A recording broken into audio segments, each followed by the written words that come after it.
चिखलवाड ग्रामपंचायतीकडून मागासवर्गीय निधीचा सदुपयोग. ग्रामपंचायत अध्यक्ष धनाजी पाटील यांचे प्रतिपादन. 60 विद्यार्थ्यांना शालेय साहित्य वाटप. कर्नाटक शासनाच्या आदेशानुसार प्रत्येक ग्रामपंचायतीमध्ये मागासवर्गीय विकास निधी उपलब्ध असतो.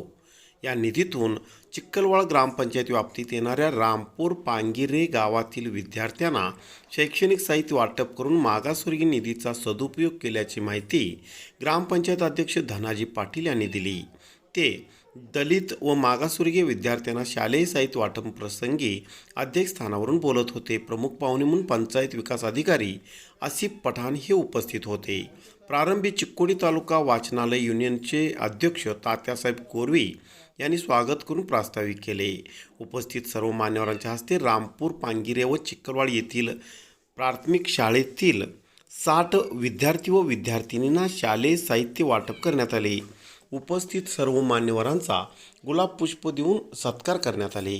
धनाजी पाटील पुढे म्हणाले, ग्रामपंचायतीमध्ये उपलब्ध झालेल्या मागासवर्गीय विकास निधीतून प्राथमिक शाळेत शिक्षण घेत असलेल्या 60 विद्यार्थी व विद्यार्थिनींना शालेय साहित्य वाटप करून विद्यार्थ्यांच्या शैक्षणिक प्रगतीला हातभार लावण्याचे कार्य ग्रामपंचायतीकडून करण्यात आले आहे. मागासवर्गीय समाजातील नागरिकांनी याचा सदुपयोग करून विद्यार्थ्यांच्याकडे लक्ष द्यावे. कोणत्याही परिस्थितीत विद्यार्थ्यांना शिक्षणापासून वंचित राहू नये म्हणून सर्वांनी प्रयत्न करावे. यातून विद्यार्थ्यांचा सर्वांगीण विकास होऊन चिखलवाड परिसरातील विद्यार्थी शैक्षणिक क्षेत्रात भरारी घेतील अशी आशा व्यक्त केली. यावेळी पंचायत विकास अधिकारी आसिफ पठाण म्हणाले, चिखलवाड ग्रामपंचायतीच्या माध्यमातून या भागातील विद्यार्थ्यांचा सर्वांगीण विकास व्हावा या उद्देशाने संलग्नित तिन्ही गावांमध्ये वाचनालयाची निर्मिती करण्यात आलेली आहे.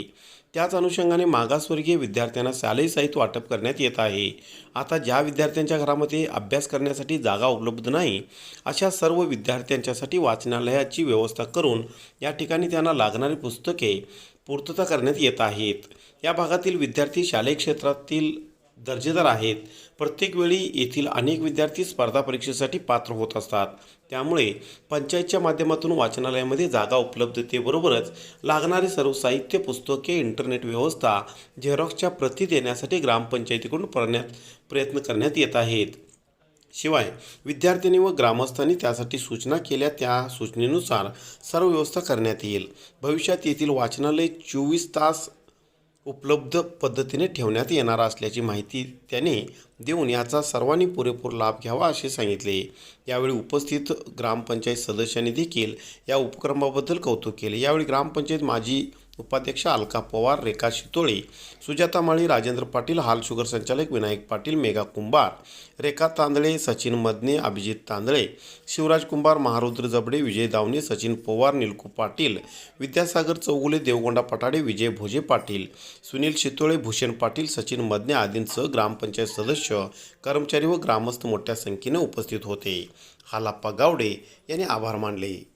तर त्यांचं काय झालं आहे, बँक अकाउंट आणि त्यांचं आधार कार्ड ते मिसमॅच असल्यामुळे की त्यात नाव फरक असला तरी EKYC करायला लागतं. EKYC झाल्यानंतर सुद्धा आमचे अजून थोडे ऑर्डर पुढच्या आठवड्यात येतील. त्यांना आम्ही त्यावेळी बोलून त्यांना आम्ही वर्क ऑर्डर देतो. आता इथं जेवढे जण आले की मी त्यांचं वर्क ऑर्डर आता मी देतो तुम्हाला. त्याच्या अगोदर मी तुम्हाला इन्स्ट्रक्शन सांगतो.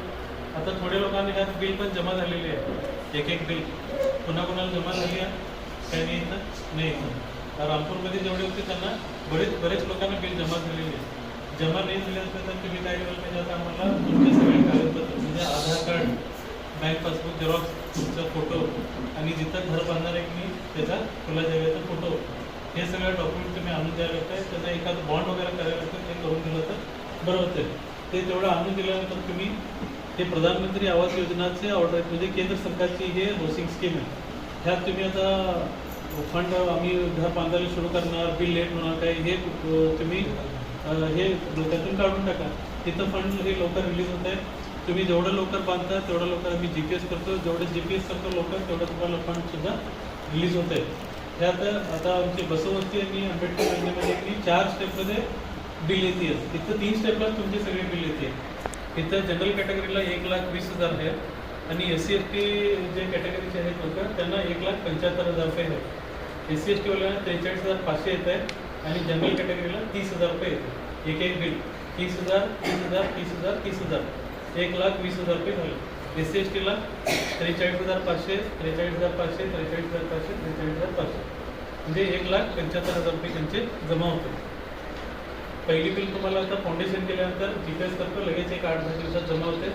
दुसरं बिल तुम्ही लिंटेल येऊपर्यंत काम करून द्यायचं त्यावेळी. तिसरा आणि चौथा बिल तुम्हाला तुम्ही हे घालता की स्लॅब वगैरे घालता, फाब्रिक घालता, त्यावेळी एकाच वेळी तुम्ही जर गिलाव वगैरे करून घेतला तर तुम्हाला एकाच वेळी दोन्ही बिल, तिसरी आणि चौथी बिल येते. एवढं लक्षात ठेवा. आणि ऑर्डर दिलेल्या 15 दिवसात तुमचं फाउंडेशन व्हायला पाहिजे आणि 60-90 दिवसात तुमचं घर ॲटलिस्ट 2 बिल तुम्ही घ्यायला पाहिजे आणि 6 महिन्यात तुमचं घर जे आहे ते पूर्ण व्हायला पाहिजे. नाही झालं तर पुढे गव्हर्नमेंट फंड जर तुमच्या थांबवली तर त्याला आम्ही पंचायत त्यासाठी वर्क ऑर्डर घेतो. ज्यांनी ज्यांनी इथं आहे त्यांनी तुमचं वर्क ऑर्डर चालू करतो.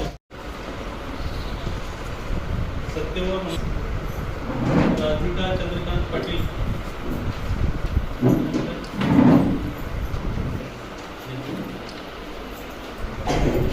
कांचन कुंडले, दत्तू खंडू पाटील,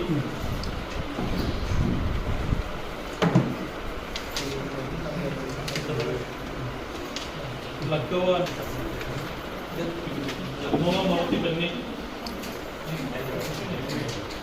इंदुबाई सिद्धूताई पाटील,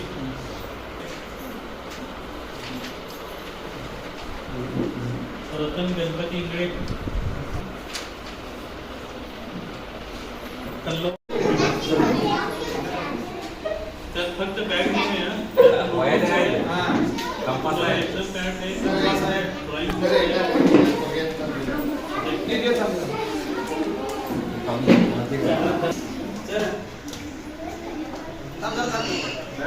एक